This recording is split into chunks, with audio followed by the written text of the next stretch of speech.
Hello, and welcome to Around the Political World with John Rothman. I am your host, John Rothman.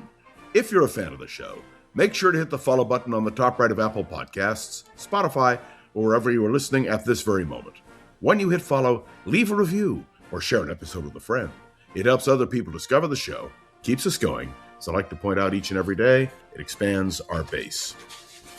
Let me remind you that it is Friday, and that means that at the conclusion of my 15-minute commentary, we will do question and answers from you. And I want to remind you that is our format now on Fridays, and we will deal with your questions, and I will give you the answers as best I can. But now, let us proceed to the issues of today. The first thing is the news this morning that the Gerald R. Ford has been dispatched back to the Middle East. Why? Because we now have the Ford and the Abraham Lincoln all poised for action against Iran. That's right. It appears that the United States of America and Iran are headed for a confrontation. Let's be clear. The Iranians have made clear their position. They are not prepared to modify their missile development, nor are they prepared to modify their plans for a directed attack, if need be, on the West. This is very interesting because, of course, all they would have to do is agree to do away with their ballistic missile program and to do away with their nuclear program. Remember, Donald Trump said the nuclear program in Iran had been obliterated? Well, not exactly. And that's why we are back trying to curtail what Iran is doing. What will happen? It appears that the president is geared up for a military confrontation with Iran. Let me remind you that there is no way for Congress to stop the president because this is a matter of presidential discretion. The War Powers Act, as we have described in previous podcasts, does not apply, and the president can proceed as he sees fit. So if Iran continues to say that they are going to develop their nuclear capability, that they will not reduce their missile capability, it means the United States and Iran are on a collision course. This is something of profound concern. And let me just point out to you, the firepower we have now assembled in the Middle East is unprecedented in decades. This is a moment of truth.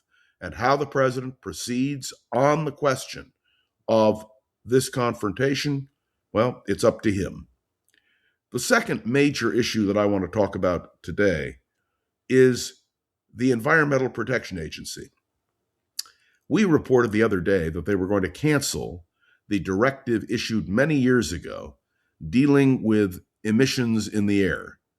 That essentially what the Trump administration is doing as of this order by the president is to give the auto industry a huge boost.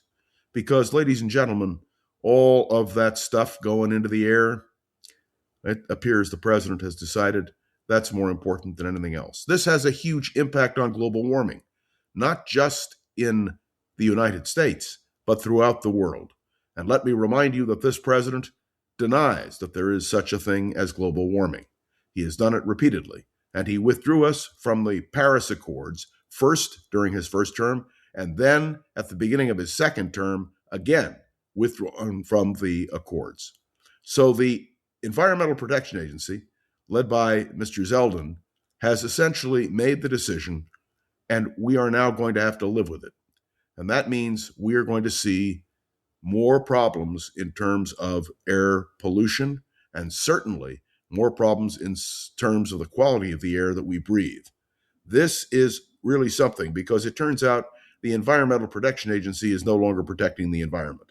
And that should concern not only all of us, but the entire world. By the way, again, there is no check on the president's power, although we are told there will be an appeal to the United States Supreme Court. But the odds of the Supreme Court intervening on this matter, I think, are minimal. Remember, you do have a conservative majority on the court, which seems to doubt whether or not the Environmental Protection Agency is needed to interfere in these areas. There is a preference by this court to defer to presidential judgment, And that, my friends, should concern us all. I reported the other day about Tom Homan, who is now representing our position, that is the American government position, when it comes to what happened in Minnesota.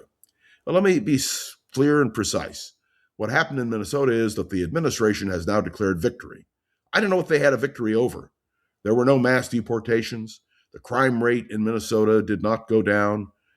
It's an amazing sort of a philosophy. It goes back to Senator George Aiken when it came to Vietnam, who simply said, let's declare victory and get out. And that is precisely what the Trump administration has done in Minnesota. They have decided to declare victory and get out.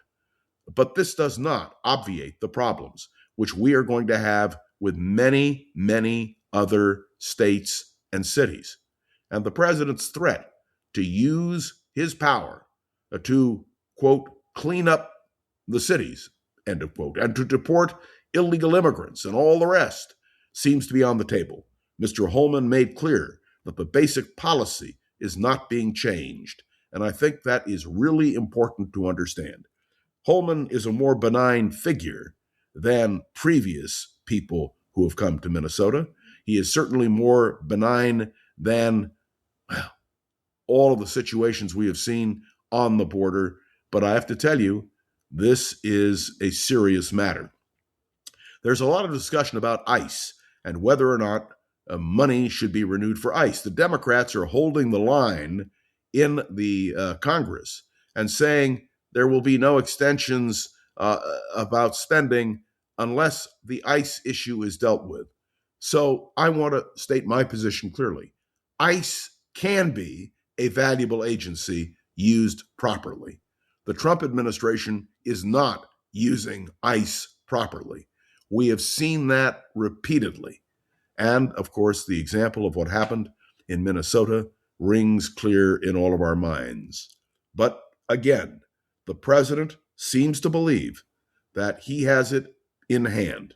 Quite the contrary. When you declare victory over something that didn't exist, well, it's a very easy process. But we now know that Mr. Holman is laying it out clearly and precisely. The president is committed to his policy. And my friends, that does not augur well for the future.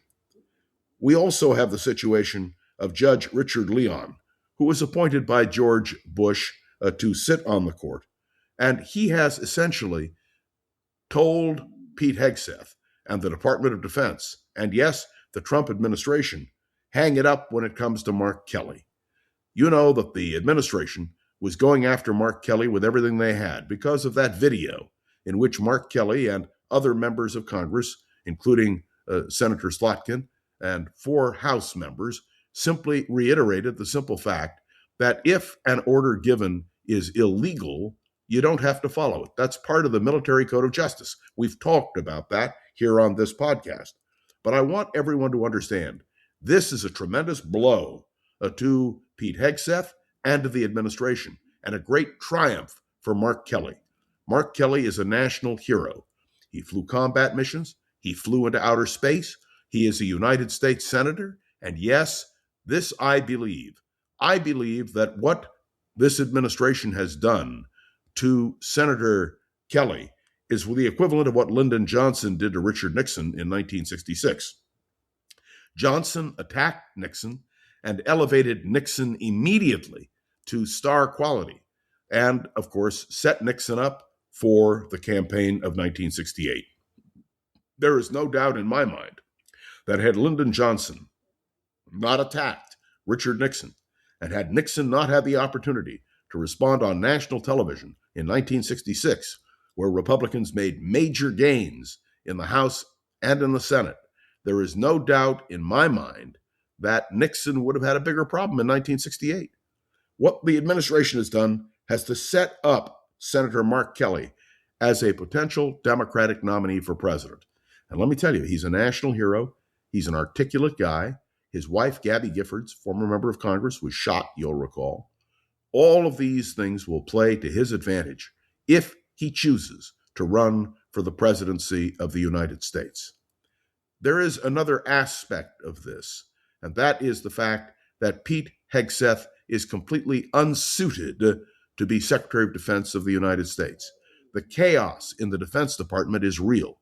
We all know it exists. And so I want to suggest to you that this was not a good day, if you will, or a good decision when it comes to Pete Hegseth. It was a great moment for Mark Kelly and really sets Kelly up for 2028. And there is another issue which needs to be addressed, and that is Governor Moore, who, as you know, the only African-American governor in the United States at this point, who was disinvited to the White House. His answer, which he delivered on CBS and which we will hear this weekend, is absolutely brilliant. But the simple truth is, it, I think, puts Governor Moore in a position, again, to be a potential candidate for president or vice president of the United States. And so when you think about a Kelly Moore ticket or a Moore Kelly ticket, I'm telling you what the administration has done is to set the Democratic Party on the path to a vigorous campaign in 2028.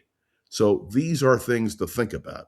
I also want to tell you that when the President of the United States disinvites a sitting governor, claiming that the White House is his and he has discretion, perhaps one should remember that the White House is the people's house. Harry Truman said it best. He said, "I'm simply a temporary resident here at 1600 Pennsylvania Avenue." And I would remind you that President Truman set an important precedent when he invited people who were critical of his presidency to come to the White House, because the White House is the people's house. We have yet another issue that we need to address. I spoke about it briefly yesterday, and that is the whole idea of the United States Senate and the House of Representatives passing what has been termed by this president as an important bill dealing with elections. That's right, elections. The Save America Act, as it has been called. And I have to tell you that the path to elections in this country is a state matter. It is not a federal matter. And we had better understand clearly and precisely the danger of what the Trump administration is doing. No one is talking today about whether or not there will be a free and fair election without concerns about what the Trump administration is trying to impose in terms of restrictions on the states in terms of elections. Let me point out to you that the administration has received a firm rebuff on the question of redistricting, but there is more to this than meets the eye. What will the administration do to subvert the American elections coming up in 2028? And yes, 2026. If Donald Trump were to face a massive defeat in the midterm elections, believe me, it would make the probability of his concluding his administration in a successful manner from his point of view virtually impossible. And so now the Republicans and Donald Trump are out to do everything they can to make sure that the elections of 2026, the midterm elections, are not a disaster for the Republicans. All these things need to be understood and put in context. We must defend election integrity, and to do less would be to put this nation in great jeopardy. I point all of this out today, and it's a lot to take into account, because we are in an election year, and how the midterms turn out will be critical. And whether or not in these midterm elections we can see a successful election proceeding without controversy is going to be quite critical. My own view at this moment is that we must be very vigilant about what's happening, why it's happening, and how it's happening. And the Republicans in the House and in the Senate have to be held accountable for what's going on. It's just that simple. And to do less puts American democracy in jeopardy.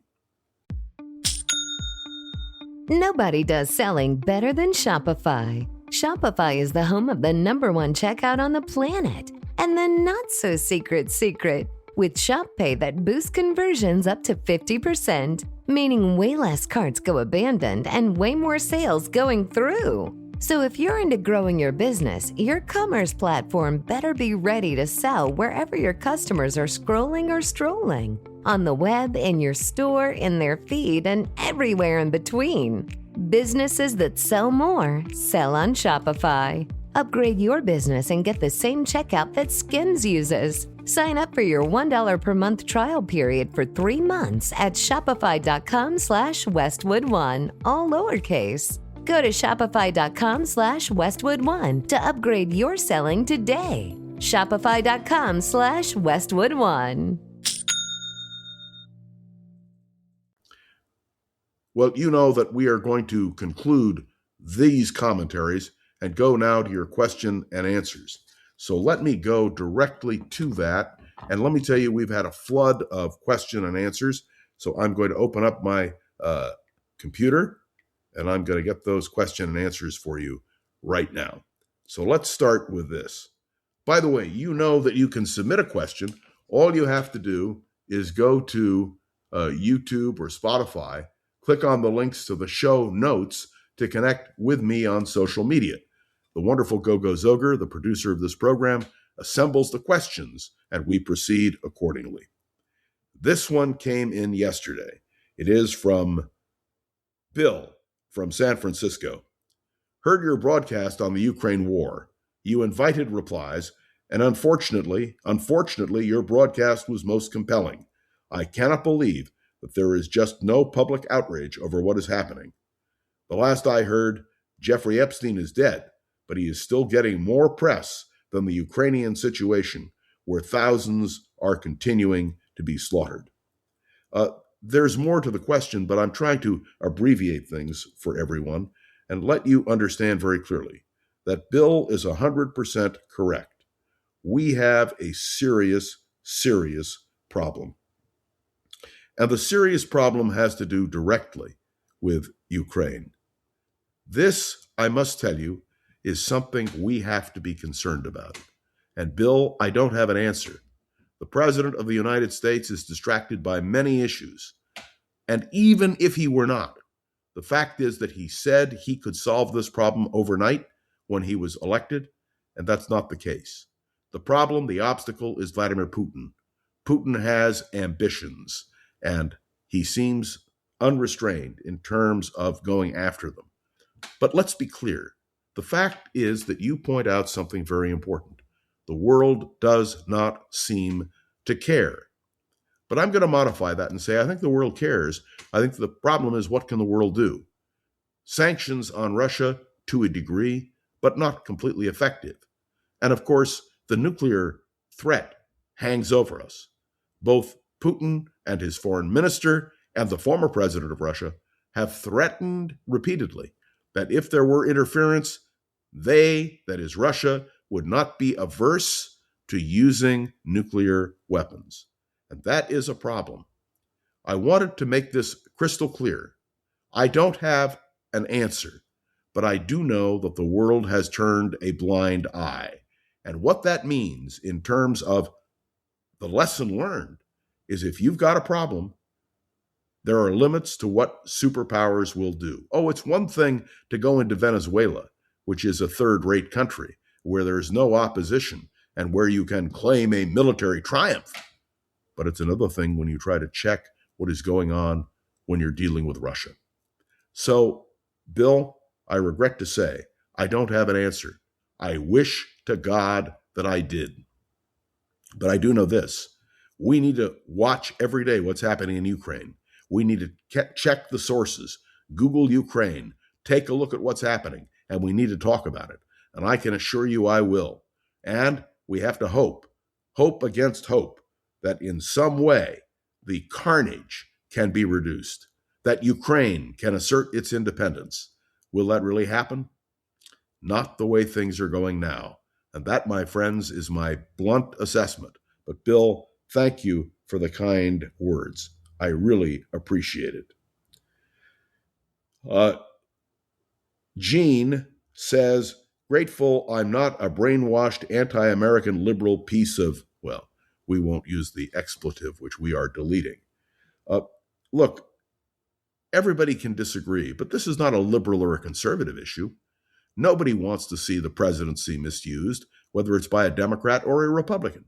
Nobody wants to see a president essentially impotent when it comes to foreign policy, when it deals with Ukraine. And liberals and conservative both have their points of view. I have observed in the past, and I will no doubt observe in the future, that we need constructive discussion between liberals and conservatives. Where there is consensus, we can proceed. And to me, the simple story here is there is not consensus. And the partisan nature of the responses by Donald Trump and his administration, and yes, by the Democrats, and it's true. I have a tendency to side with the Democrats on this. But I want to point out to you, and I do it very respectfully, Kane, if I were seeing this kind of nonsense coming from Democrats, I would be just as indignant. By the way, I'm not brainwashed. I'm a very critical thinker. And many of you who've listened to me over many years know there are times when I've been critical of Democrats, times when I've been critical of Republicans, when I've been critical of individual presidents for their policies, and that includes Democrats, including Biden, including Clinton, and Obama. I have no problem being critical, but brainwashed really is not the right term. By the way, somebody asked me about Trump derangement syndrome. No, I don't suffer from Trump derangement syndrome any more than the Trump supporters suffer from pro-Trump derangement syndrome. Critical thinking is what is needed, and that is what we do not have. Jim says, it appears that the governors of the states think it's more important not to let the current president divide us. You're right. The governors have stood up. They are saying we are not going to participate in what the White House is doing. And so the dinner scheduled at the White House next week with the National Governors Association has been canceled. Just that simple. I believe there needs to be more of that kind of response. By the way, you're seeing it from the Republicans in the House of Representatives on a broad variety of issues. But let me assure you, if a Democrat were in the White House pulling this kind of thing, boy, I'd be just as upset as you. And Joseph, I beg your pardon, suggests this. Show me the receipts. Prove to me that he actually personally posted that cartoon, talking about the cartoon about the Obamas. President Trump didn't do it. So are we going to have a whole full investigation, impeachment, and all the other nonsense Democrats can throw because they're running on their policy that is anti-Trump? They don't care about the border. They don't care about men and women's bathrooms. They don't care about rising Jew hatred. All they care about is power, illegal votes, and they hate America. Joe, let me answer you very clearly about this, because I think that it's an important point. The cartoon was posted by the White House, and you don't need to see receipts. The White House admits they posted the material. What the president is saying is he didn't authorize that in fact, he hadn't seen the whole element. But I want to remind you that once the cartoon was revealed, the White House press secretary went out and tried to defend it. Joe, use common sense. That's all I can say. Use common sense. Of course, this was wrong. And you and I know that if Joe Biden had posted something, why, you'd be up in arms. No, I think the simple truth is all the president needed to do was to apologize. And Ken says, thank you for pushing back on this corrupt, lying administration. Ken, my philosophy is you should push back on any administration, on any president that pulls this kind of stuff. There's no doubt about it. We have an obligation to be fair and candid. Now, you may not agree with me on certain issues, but nobody can say that what I'm stating is not fair and candid. It's just my opinion. And that's the reason why you have the opportunity every Friday to pose questions to me so I can clarify. And I hope I have. This is from Jim. It appears that the governors of the states think it's important not to let the current president divide us. You're right. That is precisely what's happening now in terms of the National Governors Association. What can I tell you that would make sense? For some reason, this president is a vindictive individual. When someone disagrees with him, he crosses them off the list, whether it's an invitation to the White House or anywhere else. That, my friends, is not constructive politics. Lyndon Johnson used to sort of quote the Bible and say, "Come, let us reason together." It's better to bring people together and try to talk about things rather than it is to simply issue these kinds of edicts. That's a lesson that Donald Trump clearly hasn't learned. Most presidents do.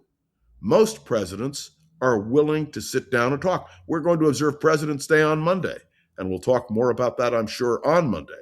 But the important element here is that you have to have a reasonable approach from a president. And I defy anyone to tell me that what this president is doing is reasonable. No, Ken, I don't need to push back on this corrupt, lying administration. All I have to do is tell the truth. Just tell the truth. And as Harry Truman once said about, they called him, give him hell Harry, because when he went out stumping, the Republicans said he's lying about it. And Harry Truman would say, I'm just telling the truth. And that's right. That's what I think I'm trying to do here. The next question comes from Charlene. She asks a question about Iran. She says, John, are we heading toward a military confrontation in Iran? In my commentary this morning, I offered the observation that with the Abraham Lincoln and the Gerald R. Ford both in position, and with the Iranians responding defiantly about everything, it appears to me that we may well be headed toward a crisis. I don't know how we avoid it. I don't know if there's any way to prevent it from happening. All I know is that it appears more and more likely. And that, my friends, is the simple truth. So, Charlene, my hope is that a negotiated settlement can be achieved. Otherwise, there will be a military confrontation with Iran. And my friends, that would really be an interesting endeavor, because this president is committed to regime change. And the person who seems to be the most likely transitional figure, at the very least, is the son of the former Shah of Iran, Reza Pahlavi. And anywhere you go, everywhere you go dealing with Iran, you hear more and more people talking about that as a factor. So I am suggesting to you in the strongest possible terms that this is something we need to consider and think about. I don't know what the Trump administration will do, but you are right, Charlene, to raise the question about Iran. And that affects, my friends, the broader Middle East, because where do the Israelis fit in? Where do the Egyptians fit in? And perhaps most important of all, where does Saudi Arabia fit in? Remember that Saudi Arabia considers Iran to be a dangerous competitor and enemy. By the way, remember, the reason it's called Saudi Arabia, it's the Arabian Peninsula, is because the Saudi family rules the Arabian Peninsula. And as a result, that's the name. If the Saudi family disappeared tomorrow, it would simply be either the Islamic Republic of Arabia or the Republic of Arabia, but it would not be Saudi Arabia. And so there is a competition between the Saudi royal family and the Ayatollahs who rule Iran. That is not going to go away in the near future. And all of us need to be aware of that, be conscious of it. It is another plot, if you will, on the world stage, which deserves our attention and careful navigation. But it would appear to me that with all the breaking news every single day on so many different levels, it's hard for people to concentrate.